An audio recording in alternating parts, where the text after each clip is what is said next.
Hey,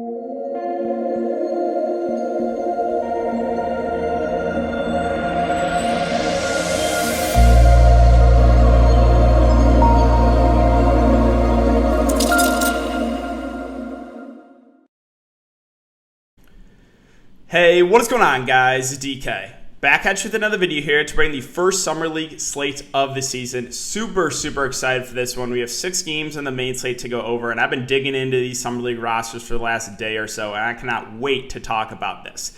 But if you guys are new to the channel, welcome. My name is DK. I make daily videos and live stream for NBA, NFL slates on Draftkings. Also make videos for PGA Daily Fantasy Sports and NBA Top Shot. If you guys are interested in NBA Top Shot, the market has really been booming last couple days. I made a video, just uploaded my channel today if you want to go check that out, talking about the market, some of the recent purchases I made a couple days back. So really good to see that market bouncing back. If you're unable to watch these YouTube videos, I also upload Apple Podcasts. I will have a link down below. It's called the DKDFS Show. If you listen there and you enjoy, if you could leave a 5-star rating and review, that would go a long way for me. If you're interested in signing for premium content, now is the perfect time. Summer League, there's going to be a massive edge here. I'll be covering every single slate. Also covering NFL preseason, where we had a great first night. So, I offer an NBA package that includes Summer League, an NFL package that includes preseason, esports includes Call of Duty and CSGO, and then a gold package, which is a combination of everything. And I do want to thank PrizePicks for sponsoring this episode. So, couple different ways you can play PrizePicks, guys, if you're not familiar. Number one is you take over, under, and straight up fantasy points. And I love that PrizePicks posted a ton of players for the Summer League. And I think there's a massive edge here. So I'm going to go over the players I like. And if you're playing, you should get on these quick, because I think these numbers are going to move. But yeah, first way is you take over, under, and straight up fantasy points. So PrizePicks will post players and their fantasy scores. You either take the over, the under. Also, they have single stat. I'm guessing that's going to be up a little bit later. We can take like over, under, and straight up points, assists, rebounds. So if you guys want to try it out, you can sign up, use the code DKDFS. DKDFS, all one word, link down below. You'll get a 100% match up to $100. Basically, put $100 in, you'll get a free $100 to play with using my code. And finally, I just want to thank you guys again for everything, all of your support in this channel. We're now at 9.5 thousand subscribers. So if you guys do enjoy this content, if you could subscribe if you haven't already. Again, about half of the people that watch my videos are not subscribed. So make sure to hit that subscribe button, trying to hit 10K before the NFL season starts. And like this video. Let's try to aim for 100 likes if you guys do enjoy this content, and hit the notification bell as well so you know when I upload videos and go live. I will be doing a general Q&A live stream tomorrow to just answer any questions you guys have, so make sure to check that one out. All right, so let's talk about some of the PrizePicks players I like here. And we got to start with these Boston Celtics. Romeo Langford, 17.4. Aaron Naismith, 18.7. Even Peyton Pritchard, 23.1. So what I want to do is I want to show you guys this Boston Celtics roster, okay? This is pretty big. Carson Edwards out. So they have 9 active bodies. 1, 2, 3, 4, 5, 6, 7, 8, 9. And you know where this offense is coming from, right? Pritchard, Langford, Naismith, the guys in the actual team. So they're super shorthanded. Like, you can go and look at other rosters. Like, look at Atlanta. They have like up to 15 players in the roster. So the Celtics are going to be super shorthanded. And let's just go back and look at these, right? If we can project, I don't know, I would say mid to high 20s minutes for Langford, Naismith, and Pritchard, with them being the top options. I mean, I like the over on all 3 of these guys, especially Langford and Naismith. So I just think those are way too low. You look at the roster, these guys are going to have to play minutes. They're going to be their top options. So I really like those Boston Celtics guys. Another edge here, guys, is going to be monitoring starting lineups. So like a guy like LaMelo Ball, only projected for 9.9 fantasy points. Now, you guys know the brother of Lonzo and LaMelo Ball.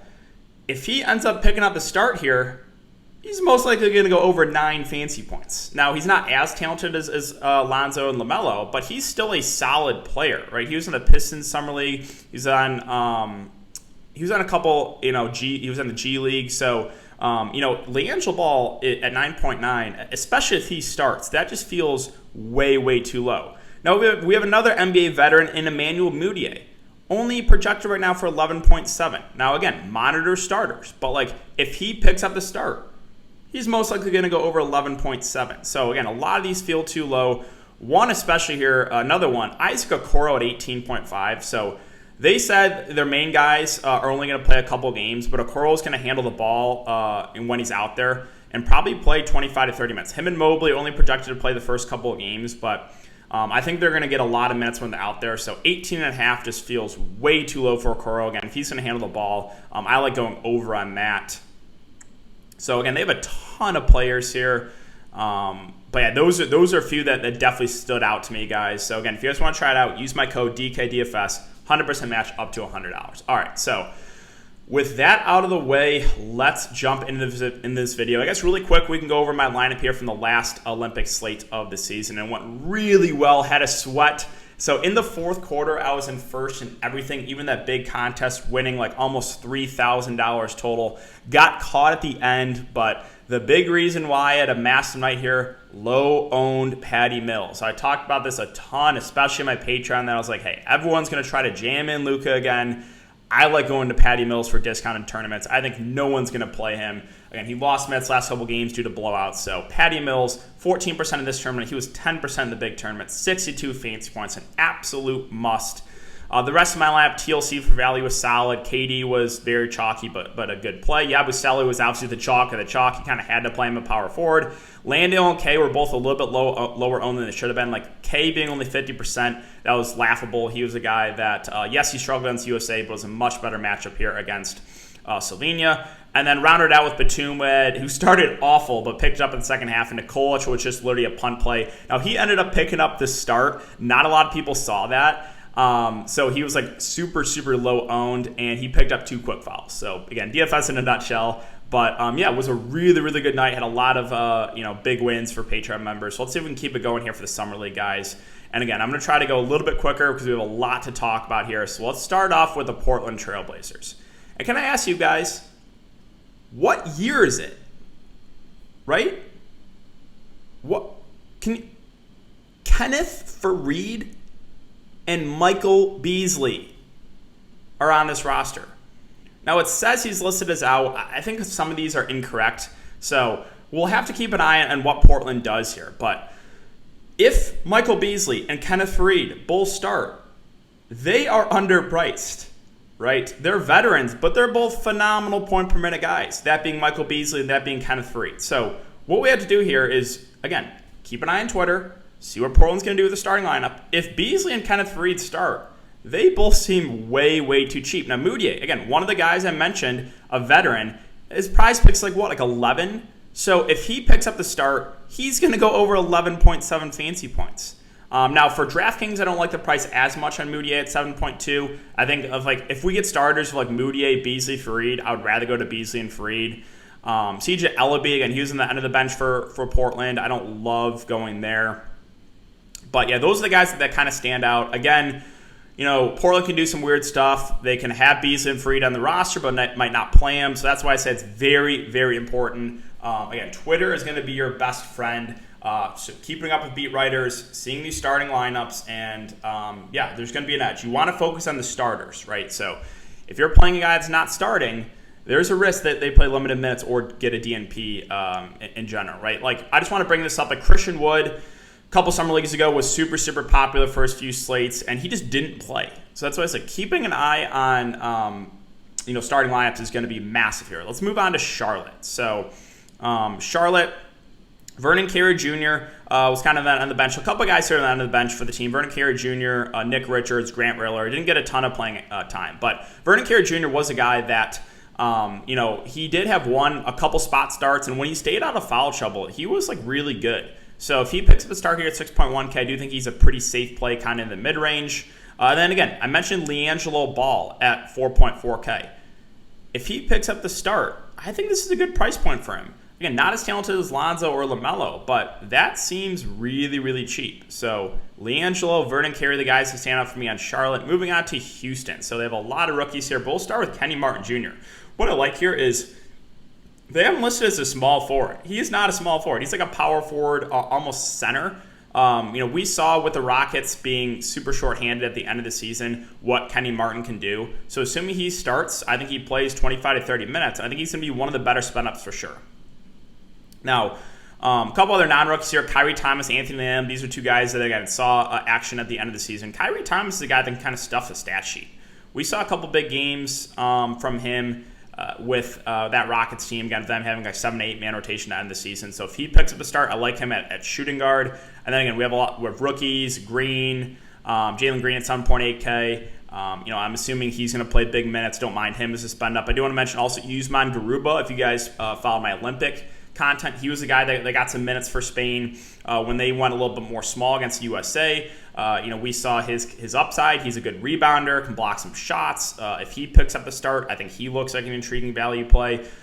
Josh Christopher, a rookie, 24th overall pick. He's only 4.1K. Like if he starts, I think that's a good value play. So I think there's a decent amount to like here for Houston. Again, Kenny Martin Jr., Kyrie Thomas, Anthony Lamb, and some of the rookies. Again, Garuba, Christopher, guys that I think look pretty intriguing, especially if they end up picking up the start. Moving on to Cleveland. So Cleveland, I talked about this, Mobley is going to participate in 3 of the 5 games. Okoro only expected to play a couple before getting shut down. But if you read this article, they said Isaac Okoro is going to do a majority of the ball handling duties. Now, he's pricey at 8.6K. But I do think he is one of the better spend-ups. I expect him to play mid to high 20s minutes, I think is a fair guess. And with him handling the ball a lot, I think he's a good spend-up. Also, Evan Mobley, their rookie, really solid point-per-minute guy, a center, should start. They're going to give him big minutes too. So the Mobley-Okoro duo here at the top, I like a good amount.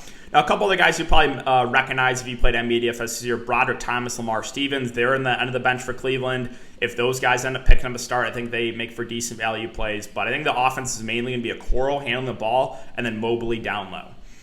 I'm moving on to Washington. So their rookie, Corey Kispert, is at 7K. He had a solid year for Gonzaga, a talented scorer. Don't mind him as a contrarian spend up, but probably not going to be the first guy in for me. If Cassius Winston picks up the start here at 5-1, I like him.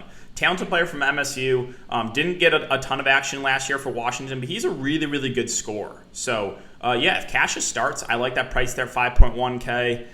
Let's see, was there anything else I wanted to mention here for Washington? They have a pretty deep team, so I'll just say monitor the starting lineup. Another thing I'll say is, if you get some value bigs that pick up a start, that's going to look good, right? Because bigs just have a higher floor than other players. So if you get, for example, Marcus Bolden picking up a start at 4.8K, I think he's a value guy you can look to. So again, that's another thing is bigs usually have a higher floor. Bigs and point guards, if you're not familiar with a player and you see them in the starting lineup and they're either a point guard or a big and they're cheap, then you can roll the dice on that. Because again, point guards, will handle the ball a ton, and bigs obviously have a high floor with rebounds, putbacks, block shots, stuff like that. Moving on to Indiana. So Shea Brissett really turned it on to end of the year there with the Pacers being shorthanded. We saw what he could do. I think he makes for a good spend up there at 7.6K. Goga Bitadze has been a little bit banged up. Keep an eye on this. If he does play, I think he's a really solid play kind of in the mid-range, but I think there's a chance he misses this game. Cassius Stanley, another guy that was a rookie last year, was on the end of the bench. I expect him to start and play big minutes here. He's shooting guard. I think he'll play point guard at times for this Pacers Summer League team. So Stanley, I think, is a pretty good play there in the mid-range.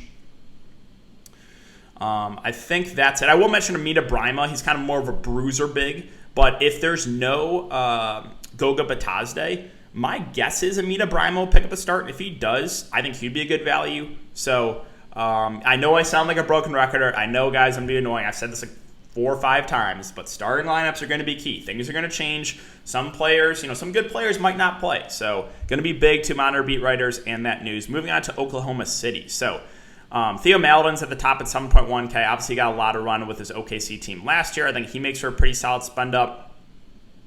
Robinson Earl was a draft pick. He's at 5.7K. If he picks up a start, I think he makes for a pretty solid play in the mid-range. Average 15, 8, and 2 last year in college. Let's see, what else? Also, Aaron Wiggins, another draft pick. He was picked late in the second round, but he's only 4.4K. So in the Summer League, most of the time teams are going to want to see what they have in their younger guys. So, if a guy like Wiggins picks up a start at 4.4K, I think that makes for an interesting play.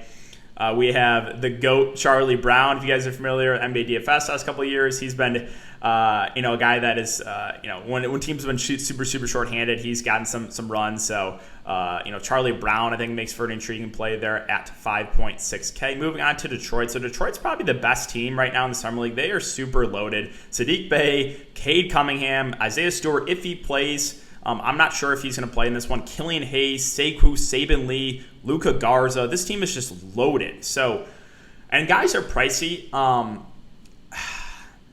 I think I might prefer spend-ups elsewhere, and it's not because I dislike Saddiq Bey, Cade Cunningham, Isaiah Stewart if he plays. It's just that they're loaded, right? They're very, very balanced teams. So, yes, I'm super excited to watch Cade Cunningham, but I might take a wait-and-see approach for Detroit and see what they end up doing. Again, they are loaded. Killian Hayes, Saban Lee, Sekou Doumbouya, these are all guys who are on the roster. Isaiah Stewart, if he does play, like, he makes for a decent spend-up. We saw what he could do in time last year for Detroit. If he misses, and I think a guy like Luka Garza becomes viable, he's out of Iowa, very talented scorer, so...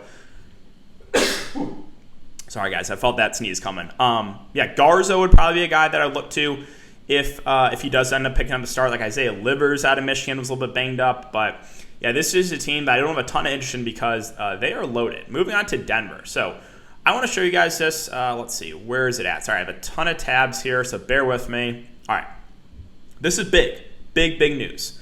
Nuggets are practicing Saturday morning, then flying to Vegas. Denver's hopeful it would have 8 players available due to health and safety protocols. So, Denver could be super shorthanded. Now, we don't know exactly who was out and who was in, but if they're only going to have 8 active players, then there's definitely some value here. So what I'll say is we just have to keep an eye on the news for this one. Now, going over players, again, Bull. Sure, a lot of you guys are familiar with him. He's a talented player, guy that can block some shots, super tall. Marcus Howard is on the end of the bench for Denver, but he's a really good point-per-minute guy. Zeke Naji, a rookie last year. Caleb Agada is one guy I want to mention. If he does play, I think he's a very sneaky play. Not a lot of people are familiar with him. He showed off for Nigeria in the USA exhibition game. Now, he didn't get a ton of run for Nigeria in the Olympics, but this guy's a talented scorer. So, again, with Denver, it's going to be kind of a wait-and-see approach here and see who is available. And if they do only have like 7-8 available players, then we're probably going to want a couple guys here from Denver. All right, moving on to Miami, and we got to talk about the GOAT here. Omer Yurtseven has been dominating so far for the Miami Heat. So there's actually been a couple kind of like pre-Summer League tournaments. There's one, I think, in LA and one in Utah. So Yurtseven, we got a couple games from him, and he was dominant. So I think I have some of these box scores up here. 31 minutes. Let's see. He had 27 points, 1 block, 2 assists, 19 rebounds. And then another game here, he had 25 points, 3 blocks, 1 steal, 8 boards, 1 assist, and he's only 5.3K. So if you just do a little bit of research, Yurtseven is probably the top play in the slate. Gotta really like him, assuming he starts. Now they have KZ Okpala and Max Strus listed as out. Again, not sure if they will actually be out. Max Strus did play in one of the warm-up games, so we'll see about that. And Gabe Vincent was on the Nigeria team, so we'll see if he's going to be available for this one. A guy I do want to mention here for value is Drew Smith. Is at the flat min price 4K. So he's actually started the first couple games for the Miami Heat. Played 28 minutes, went for 11 points, 4 assists, 2 rebounds. And then started this game, played 23 minutes, went for 7 points, 6 assists, 3 rebounds, and 2 steals. So you can tell he's going to handle the ball a decent amount when he's out there. Assuming he starts, I think Drew Smith makes for a good value play. All right, let's finish up here with Lakers and Suns. So Devontae Kakak was one guy that's been dominant so far for the Lakers. Now, he has dealt with a little bit of foul trouble in the summer league, but he was on the bench for the Lakers last year. He's a really good point-per-minute guy, a good rebounder, can block some shots. I like Kakak there at 6'5". I think he is a little bit underpriced. The rest of the Lakers, I'm probably going to pass on. Again, we'll see what they end up doing in their starting lineup. Wait, is this the Charlie Brown? This might have been the Charlie Brown. There's 2 Charlie Browns. Now I'm getting mixed up here. All right, hold on. There is...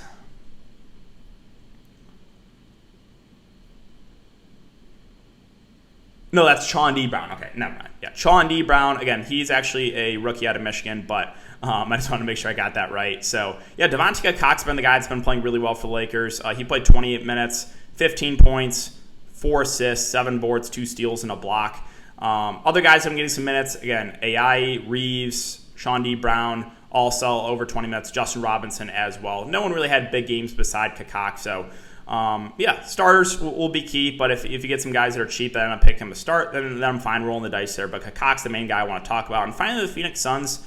So they didn't have any picks in the draft this year. Jalen Smith was kind of just hidden on the end of the bench, didn't get a ton of time. From what I've seen, read an article, they're going to want to feature Jalen Smith here. So we'll see what he's made of. And he's the 10th overall pick last year. Really didn't get a ton of playing time. He's at 7-4. I think he makes for an interesting spend up. As far as the rest of this roster goes, we'll just have to keep an eye on starters. Right now, I'm going to pass, but if we do see someone like super, super cheap, I ended up picking the starting lineup or picking up the start, then we can go there for value.